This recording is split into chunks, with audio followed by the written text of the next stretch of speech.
Good afternoon, Dunkirk and Fredonia listeners, and welcome back to News at Noon. I am News Director Cascio Fonseca here today with news assistants Lee Pye and Joshua Ribakove, and in this top of the hour update, we'll bring you the latest on news and events around SUNY Fredonia's campus and community, as well as the latest in national news and weather. First up, we'll bring it to Lee for our latest campus news updates. Good afternoon, everyone. Good afternoon, everyone, and here is your campus news. Communications Department Professor Igo talked on a panel for the National Conference of the Broadcast Education Association, BEA, which was held last week in Las Vegas. In the panel, This Role of a Student Media in Recruiting, Igo presented Showcasing Student Media, which was how to engage students in aiding the recruiting effort. Igo, as a journalism professor and advisor of the Fredonia radio systems, found the conference to be beneficial. Quote, I always bring back a lot of useful information, which I do incorporate into the classroom. It's all part of helping my students land a job in media. 21st century media has high expectations of the skills students must have in order to be hired, end quote. BEA is the hub of the International Academic Media Organization, where its annual convention traditionally produces over 250 sessions on media, networking, hands-on technology, and so much more. On the panel with Igo were faculty members from Furman University, Point Park University, San Francisco State University, and Pima Community College. College is supposed to prepare for professional jobs, which often requires business attire. Beta Gamma Sigma, an international business honors society, is sponsoring a business clothes closet. This will be a 2-week-long event where they will provide free professional clothing for job interviews and class presentations. It contains a variety of clothes and sizes and will be located in Thompson Hall, room W319. Beta Gamma Sigma will be hosting this starting on Tuesday, April 25th, Tuesdays and Thursdays from 9 a.m. to 3 p.m. until Thursday, May 4th. There will be quite a lot of commotion going on tomorrow at the Williams Center patio, where the senior class is hosting their annual senior class picnic. There will be games, raffles, and just spending time with your friends. This event will be tomorrow, April 25th, from 3:30 p.m. to 6:30 p.m. And remember, anyone can attend, and it's not just for seniors. There you have for your campus news. Back to you, Cascio. Thanks, Lee. Next up, we'll have local news. And in local news for today, SUNY Jamestown Community College is continuing to promote its Field of Dreams with a proposed redevelopment of Russell E. Dietrich Park. To the college, the benefits are clear. If they build it, others will come. President Daniel DeMarte provided the college's Board of Trustees an update on what has become a years-long effort to upgrade JCC's sports facilities to help boost lagging student numbers.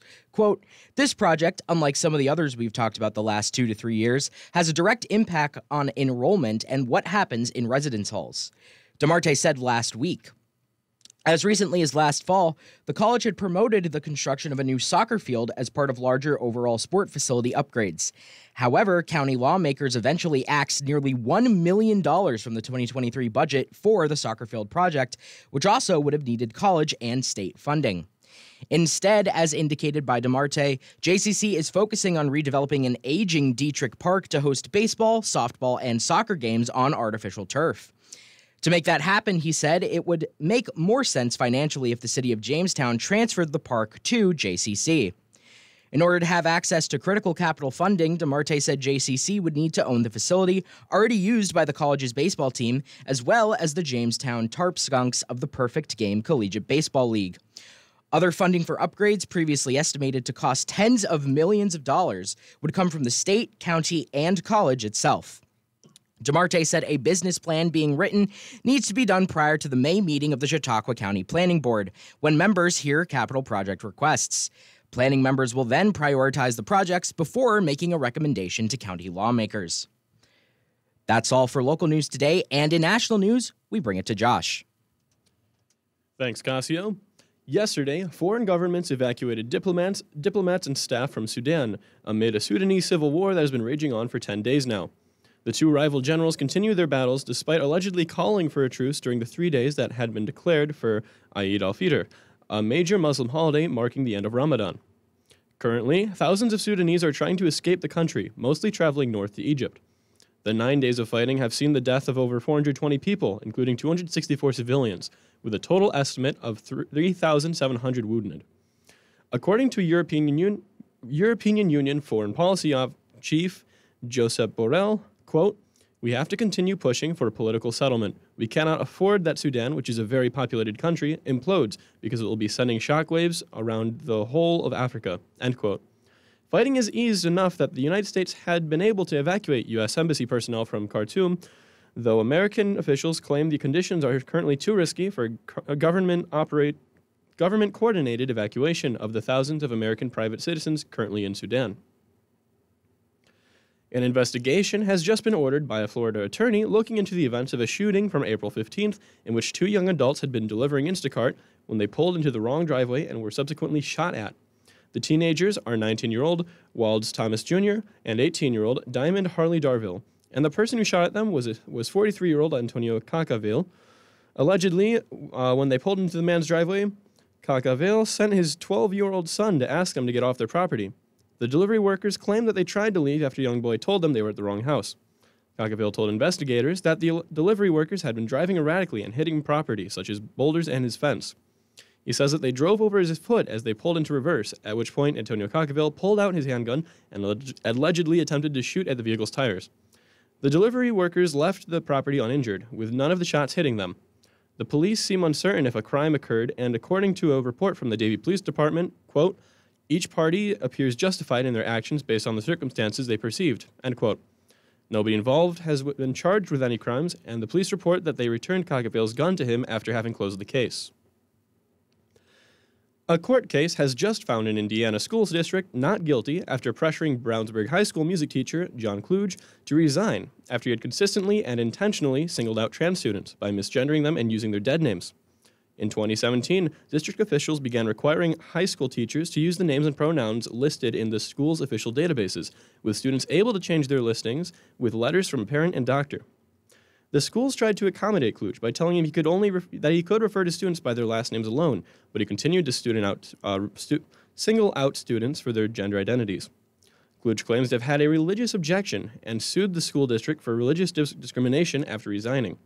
The appellate court ruled in favor of the school district, and one of the opinions at the end of the case read, quote, "Brownsburg has demonstrated as a matter of law that the requested accommodation worked an undue burden on the school's educational mission by harming transgender students and negatively impacting the learning environment for transgender students, for other students in Kluge's classes and in the school generally, and for faculty," end quote. This court case is a win for the LGBTQ community at a time in which many state governments are taking actions against the community. Thank you very much. That does it for today's national news. Thanks, Josh. Finally, we'll take it back to Lee for today's weather forecast. The Northern Chautauqua Weather Update, being brought to you by Fredonia Radio Systems. The weather today is a little all over the place. It is 41 degrees Fahrenheit today, and for the next hour or so, we'll have a 40% chance of rain. It'll be partly cloudy for the rest of the day, and it'll get to 45 degrees until it drops down for the night to 37 degrees. Tomorrow will be about the same, 46 degrees and a partly cloudy day with possible little spurts of rain. That's all from me for your weather report. Thank you, Lee and Josh.